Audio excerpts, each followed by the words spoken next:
My unboxing experience of this phone is not very fantastic. I'm not even impressed with its build quality until I discovered the best part of this phone. And anyways guys, this video is totally not sponsored.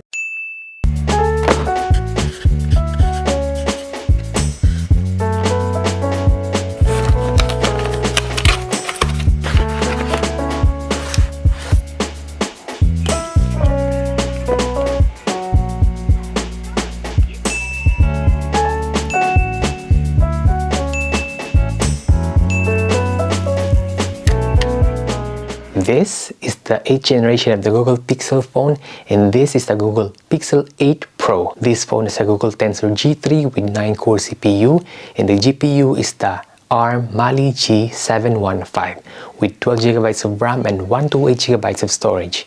The SRP of this phone is £849 here in the UK and $990 in the US. This is significantly more expensive than the famous Samsung S23 Ultra, but the specs are subordinate to the Samsung. The Samsung S23 Ultra was released in February 2023, but the Google Pixel 8 is just released October 2023. With £807 with the Samsung S23 Ultra, you can already have 256GB of storage, while the 849, which is like around £50 difference of this phone, you can only have 128GB of storage. And even though that the Pixel CPU has 9 cores and the Snapdragon has 8 cores, the Snapdragon is still more powerful in the benchmark. And anyways guys, if you are interested with this phone, with this product, please see the link in my description. And please subscribe to this channel to see more phones and laptop reviews. Now let's talk the review. First, let's talk about the physical features of this phone. In front of the phone, we have here the OLED screen display, and the screen has 120Hz refresh rate, and this screen is the brightest and the sharpest screen on the phone market that I have reviewed so far. This phone is also fully covered with aluminum material on the sides and is a matte hard plastic design on the back, and I can barely see my fingerprint when I touch it.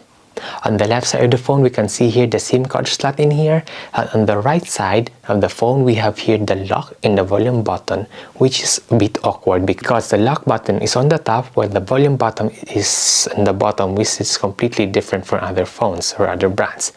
We can see in here in the top the antenna microphone, and on the bottom we have here 2 speakers and the charging port. There are also 3 cameras here in the back.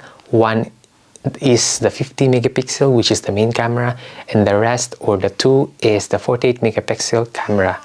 And here on the side we have here the flash, and the little hole here is, do you know what it is? This is a thermometer to monitor your temperature, just in case you think you're having fever or things like that. Alright, let's proceed. The design looks ordinary, and the thing that I don't like most here is the position of the lock button and the volume button, because it is just awkward and it's very difficult to make screenshot out of these. Now let's discuss about the camera. I think the greatest part of this phone is the camera, because it is just so sharp and the shadows are accurate, not very dark and contrasty. First, the main camera, which is the 50 megapixel camera, it performs great. I cannot notice any image noise in this phone's camera image in good lighting and in modest lighting. This phone doesn't slow shutter on low light, but the image still looks great. It only does slow shot if you use the night light in taking photos. We can also set the camera setting manually in the camera operations. This camera has also an automatic macro mode, and it has also a long exposure mode for people who want long exposure photos for moving objects like trains or cars in the streets, or yeah, things like that. This phone really has a good night light photos with little noise, and photo of this phone can be edited by the phone itself or on the phone itself. The video mode of this phone is also fantastic in both good lightings or moderate lightings, but there are a little bit of issue in low light. You're gonna see image noise like this samples.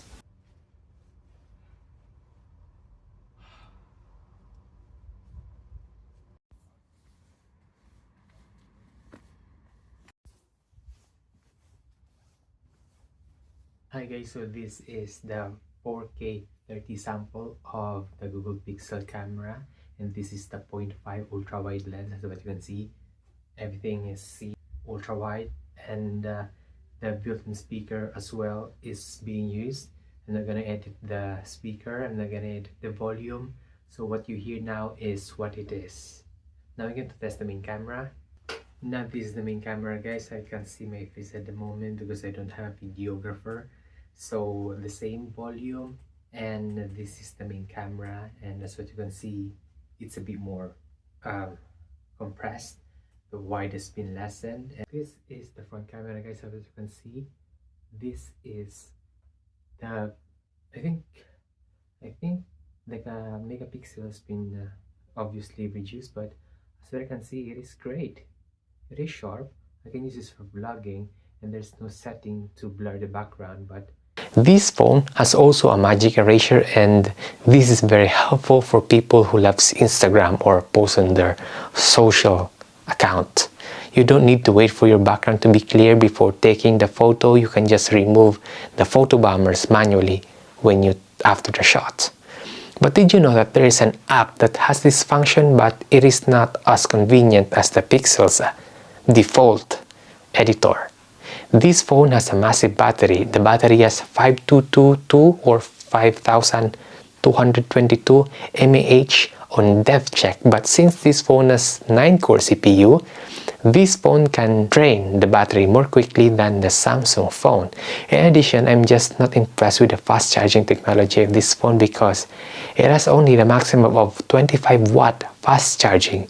So to charge this phone from 0 to 100, it's gonna take you 70 minutes, which is an hour and 20 minutes. This means that the charging technology of this phone is a bit behind compared to the Samsung and the Nothing phone. My gaming experience on this phone is very great since this phone has a great OLED display, plus the audio output of this phone is greater than my present phone. In addition, I can monitor my frame rate like the Nothing phone too. If you just turn on the gaming mode, you can put it on the screen, but it's just very annoying.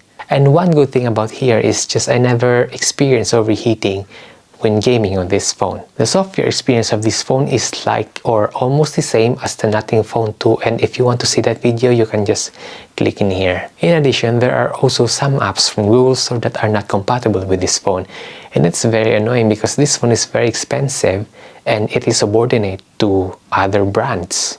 Overall, this phone is just a phone, and it is obviously a high-end phone because of its specs and performance, but this is also in the middle of mid-range and high-end because of its annoying flaws.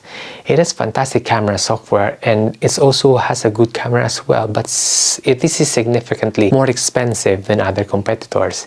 And for me, the best part of this is the camera. The screen, because it is more sharper and more brighter compared to other brands, and that's it. So what are your comments, guys? If you own this phone, please share what you have experienced so far about this phone. Did you like it? Will you recommend it to other people? Please share your insights, guys, in the comments below, and please let other viewers know about what you have experienced. And also please like and subscribe to this channel, and thank you for watching.